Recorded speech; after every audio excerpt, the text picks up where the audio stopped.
এখন কি জুলাই যোদ্ধাদের চেতনা বেড়ে গেছে কিনা? ধন্যবাদ। প্রশ্ন হচ্ছে যে একটা জিনিস আসলে খুব অর্কেস্ট্রেটেড ওয়েতে ব্যবসা আকারে কেনাবেচা হচ্ছে কিনা সেটা বলবার জন্য হচ্ছে যে আপনার একটা পারসিস্টেন্ট এফোর্ট দেখাইতে হবে, যে একটা জনগোষ্ঠী কন্টিনিউয়াসলি এইটা নিয়ে কবিতা লিখতেছে, গান লিখতেছে, আবৃত্তি করতেছে, নাটক সিনেমা বানাইতেছে, বুদ্ধিজীবীরা টকশোতে এগুলো নিয়ে কথা বলছে।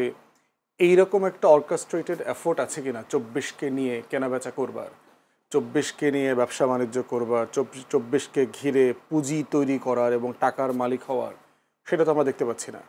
যেটা আমরা আওয়ামী লীগের আমলে 71কে নিয়ে দেখেছি, 71 ব্যবসা। তো সেই জায়গাতে আমার কাছে মনে হয়েছে এগুলো খুবই বিচ্ছিন্ন ঘটনা, বাট স্টিল এই ব্যাপারগুলোতে আমাদের কালেকটিভলি সবাইকে বলতে হবে যে কোনো চেতনা ব্যবসার রাজনীতি বাংলাদেশে চলবে না। যেই কাজটা ন্যায় সেটার জন্য আপনি কথা বলবেন, যেটা অন্যায় সেটার বিরুদ্ধে কথা বলবেন। আনিস ভাইয়ের কথা শুনতে শুনতে মনে হচ্ছিল যে আমি মনে হয় এখনও আওয়ামী লীগ আমলে বাস করছি, এখনও সম্ভবত হাসিনা দেশ চালাচ্ছে, আমরা কথা বলতে ভয় পাচ্ছি। আনিস ভাইকে আমরা নিজেরাও তো প্রচুর টকশো করি একসাথে। আনিস ভাইকে যে ভাষায় যত শক্তভাবে সরকারের সমালোচনা করতে দেখেছি, আমি জানি না যে ওনাকে ডিজিএফআই এসে এখনও কেন তুলে নিল না, এনএসআই অথবা এসবি কেন তুলে নিল না, ওনার বিরুদ্ধে 5টা মামলা কেন এখনও হইল না, ওনার বাসায় রাত 2টার সময় পুলিশ টকটক করে কিনা, ওনার পেশা ক্ষতিগ্রস্ত করবার চেষ্টা করছে কিনা, অথবা কোনোভাবে থ্রেটেন করবার চেষ্টা করছে কিনা সরকারের পক্ষ থেকে, এবং এরকম আরও কারা কারা আছে। কারণ এটা আমরাও বুঝতে চাই যে আসলেই উনি যেটা বলছেন এর সাথে আমি একমত না, কিন্তু প্রশ্ন হচ্ছে ওনার বলার অধিকার থেকে যাদেরকে তুলে নেওয়া হয়েছে তিনি অভিযোগ করেছেন। না, এটা তো প্রশ্ন হচ্ছে যে ওই যিনি টিচার, যে ঢাকা ইউনিভার্সিটির আইনের টিচার, তিনি সাডেনলি এই জুলাই আগস্ট মাসে এসে বুঝলেন যে বাংলাদেশে সংবিধান লঙ্ঘিত হচ্ছে, সংবিধানের অনেক ক্ষয়ক্ষতি হচ্ছে, সংবিধান থাকবে না। উনি 16 বছরে এতগুলো জাতীয় নির্বাচন, স্থানীয় নির্বাচন ম্যানিপুলেশনের সময় ওনার মাথায় কি এটা আসে নাই যে বাংলাদেশে সংবিধান ক্ষুণ্ণ হচ্ছে? বাংলাদেশে 800 আয়নাঘর হবার পরে কি ওই লতিফ সিদ্দিকী, জেরাই খান পান্না, এই যে মুক্তিযুদ্ধ ব্যবসায়ীরা আছে, প্রফেসর কার্জন, তাদের মাথায় কি কখনো আসে নাই যে আমাদের মানবাধিকার লঙ্ঘিত হচ্ছে? গুম, খুন, হত্যা, গণহত্যার পর গণহত্যা হয়েছে গত 16 বছর, massacre after massacre, genocide after genocide হয়েছে। ওনাদের তখন কি মনে হয় নাই যে বাংলাদেশে সংবিধান লঙ্ঘিত হচ্ছে? ওনাদের মনে হয় নাই যে ক্ষমতার উৎস জনগণ বলবার পরেও বাংলাদেশে সেই জনগণকে আওয়ামী চেতনা দ্বারা আবৃত্ত করে রাখা হয়েছে? ওনাদের মনে হয় নাই যে শত শত বিলিয়ন ডলার প্রতি বছর লুটপাট হচ্ছে কিন্তু সংবিধান লঙ্ঘিত হচ্ছে? ওদের কাছে মনে হয় নাই?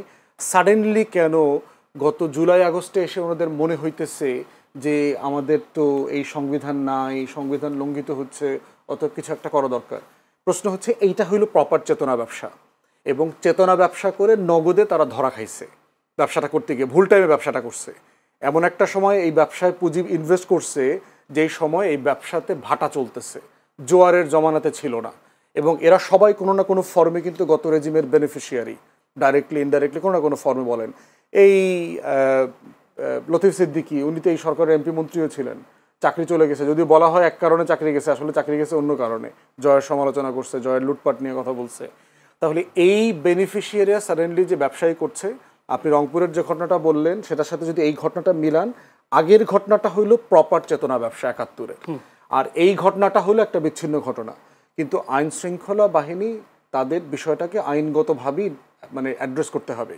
আইন যেন কোনোভাবে লঙ্ঘিত না হয়, কারণ অধিকার যদি কোনোভাবে লঙ্ঘিত হয়ে থাকে সেই বিচার, সেই ব্যবসাগুলো যেন, ব্যবসার পাশাপাশি বিচারটা যেন রাষ্ট্র এনশিওর করে, ওইটা আমরা চাইব।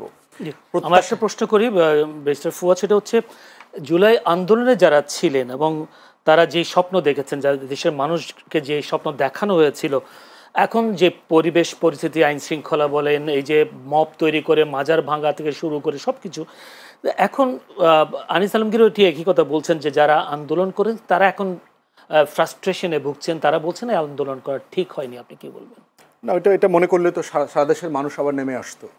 গত বছর যারা আন্দোলন করেছে, বর্ষপূর্তি পালন করলো, সাডেনলি যদি দেশের মানুষের মনে হয়ে থাকে যে না, আন্দোলন করে তো আমাদের কিছু আশা পূরণ হয় নাই, তারা লাখে লাখে কোটিতে কোটিতে রাস্তায় নেমে আসুক, প্রতিবাদ জানাক। গতকালকে আপনি একটা জরিপ দেখেছেন, ইনোভেশন একটা জরিপ করেছে, সেইখানে একটা ম্যাসিভ মেজরিটি বলেছে যে এই সরকারের উপর তাদের আস্থা আছে, তারা নির্বাচন চায়, ফেব্রুয়ারিতে নির্বাচন দেখতে চায়, ভোট দেখতে চায়। ওভারঅল এই সরকারের উপরে যে কনফিডেন্স লেভেল সেইটা নষ্ট হওয়ার মতো কোনো ঘটনা ঘটে নাই এখন পর্যন্ত। প্রত্যাশা এমন একটা জায়গা, এটা একটা কন্টিনিউয়াস প্রসেস। আনিস ভাইদেরকে মাথায় রাখতে হবে, আওয়ামী লীগ গত 16 বছরে যা যা ধ্বংস করে দিয়ে গেছে, সাডেনলি 1 বছর 13 মাসে এসে তার প্রত্যেকটা ভবনকে উচ্চ স্কাইস্ক্রাইপার বানানো সম্ভব না, এটা প্র্যাকটিক্যাল না। কিন্তু প্রশ্ন হচ্ছে রুট ঠিক আছে কিনা, যাবার পথ ঠিক আছে কিনা, সেখানে এই যাবার জায়গাগুলোতে কোনো ভুলভ্রান্তি হচ্ছে কিনা, বাড়াবাড়ি হচ্ছে কিনা, সেটা নিয়ে কন্টিনিউয়াসলি আমাদের ক্রিটিক করতে হবে, কন্টিনিউয়াসলি সমালোচনা করতে হবে। কিন্তু আপনি যদি বলেন যে আমার আমার আমার আমার হাজার হাজার লক্ষ লক্ষ এমপ্লয়মেন্ট কেন হচ্ছে না, আপনি একটা ইকোনমিকে ধ্বংস করে মাটিতে মিশাই দিয়ে গেছেন, আর মিশানোর পরে আপনি দাবি করছেন যে কই আমার এখানে জব হচ্ছে না কেন। একটা কান্ট্রিতে কখন এফডিআই আসে, কখন বিদেশি বিনিয়োগ আসে, কখন এখানে জব ক্রিয়েট হয়, এটা তো একটা প্রসেস আছে। এখানে তো আলাদিনের চেরাগ নাই যে ইনুস সাহেব ওনার চেরাগটা ল্যাম্পটা অন করে দিছে আর এখানে লাখ লাখ জব তৈরি হয়ে গেছে। এইখানে কন্টিনিউয়াসলি গত 4 বছর ধরে এফডিআই মানে নাই, ক্লোজ টু জিরো। এখানে আপনার রিজার্ভ গত 5-7 বছর থেকে জিরোতে ছিল।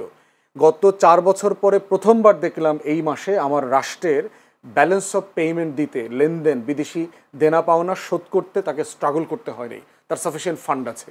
তাহলে এইরকম একটা জায়গায় আমি বিদেশি বিনিয়োগ কীভাবে আশা করব, যেখানে গণতন্ত্র নাই, গুম খুনের স্বর্গরাজ্য হয়ে গেছে, আপনি বিরোধী দল নিশ্চিহ্ন করে দিয়েছেন, নির্বাচন ব্যবস্থা ধ্বংস করে দিয়েছেন, দেশে বিদেশে কারো টোটাল 40টা ব্যাংক রেড জোনে চলে গেছে। সেই আলাপটা না তুলে এসালমের সাথে, এসালম যে আমার পুরো ইন্ডাস্ট্রি ধ্বংস করে দিয়ে গেছে, সেই আলাপটা না তুলে আপনি যদি এখন আশা করেন যে এইগুলো থেকে এখন আমাদের ইনভেস্টমেন্ট হচ্ছে না কেন, টাকা তো আছে, ব্যাংকও বলছে সাফিসিয়েন্ট এলসি করবার মতো, ইনভেস্টারদেরকে দেওয়ার মতো টাকা আছে, কিন্তু ইনভেস্টার তো নাই। আপনার টোটাল প্রসেস তো ডিসরাপ্টেড হয়ে গেছে। টোটাল এই অলিগার্ক চোর, এই চোরেরা তো এখন ঘুরে বেড়াইতে পারছে না, তারা তো একটা মানে গা ঢাকা দিয়েছে, শেল্টার খুঁজতেছে। কদিন আগে দেখলাম যে বড় বড় আওয়ামী চোররাও দেখলাম বিভিন্ন মিটিংয়ে বড় বড় রাজনৈতিক দলের পাশে দাঁড়ায় দাঁড়ায় ফটো সেশন করছে। এইটা সময় লাগবে, দুইটা কাজ করছে। আমি একটু